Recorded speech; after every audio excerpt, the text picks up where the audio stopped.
I hope you can hear me. Sitting here in my backyard. It's the end of the day for me, and I'm doing my mandatory sunshine time. And I thought I'd take this time to do my version of Take the Mask Off for you guys. I thought about it a lot, and I am really uncomfortable doing videos. They're kind of difficult for me. It's hard for me to sort of focus and stay focused when I'm doing them, but I thought I would do it because that's what Take the Mask Off is to me. It's about being vulnerable about your true self and acknowledging what's hard for you and kind of facing those things and dealing with them instead of pretending that everything's okay. So it's not okay. Videos are hard, and I'm sure that my hair looks funny and I'm making funny faces, and I have my sunglasses on because I'm outside, but this is what I do at the end of my day. I try to do a little bit of sunshine time, forced sunshine time I call it, at least 10 to 15 minutes a day, because everybody says that the sunshine helps you with depression. So if I can do something to help out my medication, so it's not just my medication working all the time, I do. So I make myself sit in the sun for a little bit each day when I can. And so here I am doing it with you.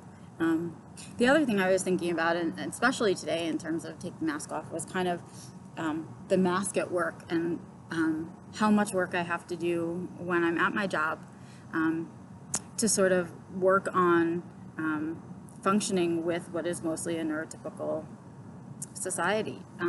And ironically, even though I do this for work, I mean, I'm an advocate and a consultant with autism, and I'm constantly working in autism-friendly environments, it doesn't mean that I don't have challenges and that I don't meet them. And it's actually kind of a lot of pressure to be usually the only autistic in a lot of meetings talking about the struggles of autism.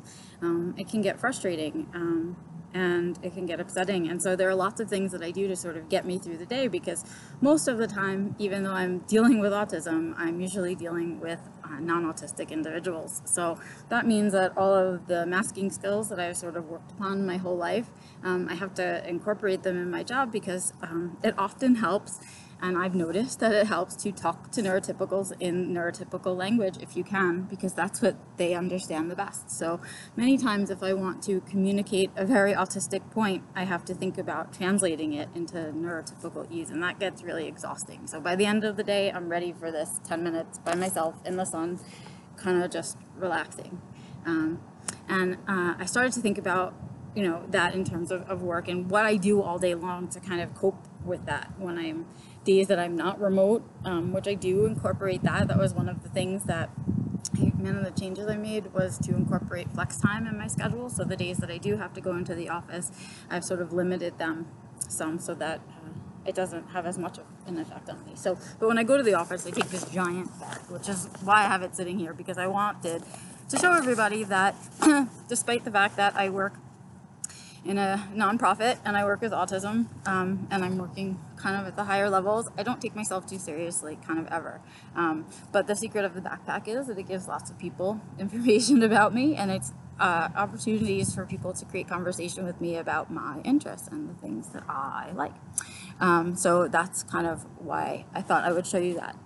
The other thing is that it's a backpack, and I know I am 42 years old, but I still carry a backpack to work because I also struggle with some dyspraxia.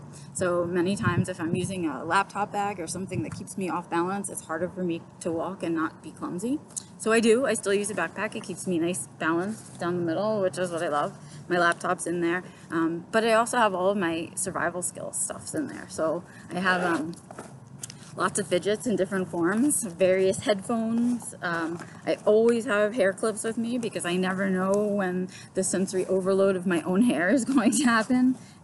Sugar, lots of sugar I always have for emergencies. And that's sort of like the accessible stuff, you know, my ID and all that stuff in there. And then I do have a little bit of a pen collection in here. That's kind of a little take the mask off on me, that I do collect pens. I have Walter socks in my bag, always ready to sell them. But what I keep most in here, and the one that I think is most interesting for people, is my little sensory toolkit. And yes, it's a cat, and yes, it's open, and so things have probably fallen out. You can't see out there, but it's really soft. It feels kind of like a cat. So the bag itself is kind of a sensory tool. And then I have a bunch of fidgets. Again, another hair tool. I have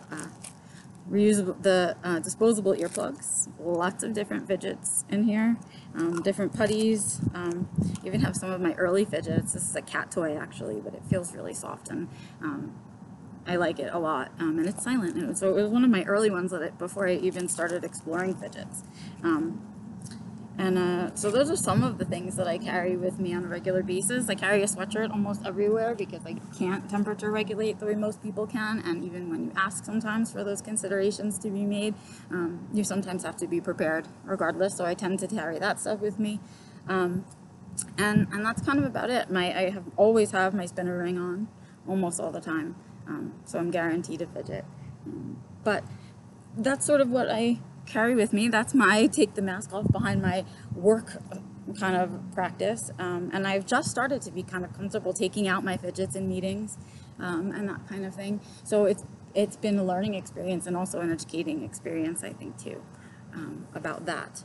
And then I guess, most recently, and probably the reason I wanted to take the work approach to take the mask off, was that I recently had the most important experience of my life at work. I've been doing this for a long time. It's over 6 years now, advocating, learning, volunteering, giving my time and energy to our community. And yes, as I've gotten along, I've sort of ended up in these meetings with supposedly the people in charge, and oftentimes I'm the only autistic in that room. Not to say that other autistics aren't doing what I'm doing, but there's so many meetings, and so there's one of us hopefully in each and every one of them, but it would be nice if there was more than one of us in each and every one of them. But there's a lot of pressure with that, being that person. Being that person, is the only voice for your community in that room at that moment. And it's a big responsibility to have. And there are moments when you think, I could open my mouth at this point and say something, and that could be the end of my career. That could be the end of what people wanting to work with me, the end of a paycheck, the end of being able to sort of be as independent as I am right now and healthy as I am right now. But I do take those moments really seriously, and many times when those of us in this position, in an advocacy position, who have made it kind of our jobs and our careers, we take a lot of heat from both sides. We get a lot of heat from the neurotypicals, but then we hear a lot too from the rest of the community, from our fellow autistics, about the things that we're often not doing right, or the things that we're missing, or the things we should have said. And that can be really upsetting and disheartening, because there you are fighting for a group of people and you can't seem to even get it right for them. So the other day I was in a really rather important meeting, and we were discussing the future of a program, and I was really adamant about the fact that we not kind of base it solely on the really successful parent models that we're having out there. And there are them, and there are wins, and there are things that to learn and glean from them. I'm not by any means trying to tear down parent models, but what I was saying is that it's sort of, in our community, there's enough of us now that are adults and diagnosed and out, that we'd really like to kind of take over where the parents are at right now. We want to build our own supports. We want to build our own programs. We want it to be better for the autistics that follow us. And so it was sort of a really, it became a sort of tense conversation. And I was, desperately trying to defend our ability to know our own needs and to not be separated by our functionality, and all of those really fun conversations. And I really thought, this is it. I'm going to have a meltdown. I'm just going to get up and walk out of this meeting, just take a moment, walk about, kind of relax about it. But I didn't, and I'm glad that I didn't, because I was really, really proud to have a neurotypical on in this meeting, on this call, sort of stand up and say, listen, let's remember, Becca's just one voice. She's just one voice of the many out there, and she's doing her best, but she shouldn't be the only voice, and it's not fair. It's a lot of pressure to put on one person to be that voice. And I thought to myself, wow, did somebody who's not autistic just defend an autistic in this meeting? And it happened, and that was a really big moment, because it means that we're getting heard. It means that they're listening, maybe not all of them, maybe not everyone, maybe not the level 3 neurotypicals, as I like to say, since they like to level our support needs. You know, maybe they're not ready, but there are people who are ready. So on the days that you're feeling discouraged, try to remember that there are those of us out here fighting too.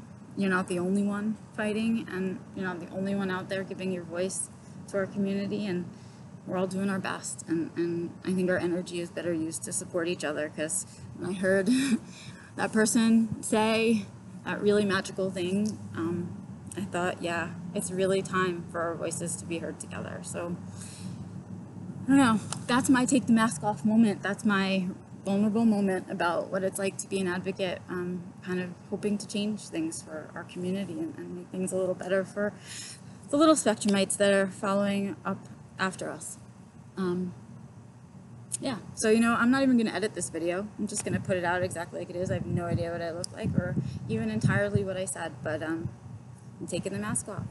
This is what it is to be me, actually autistic.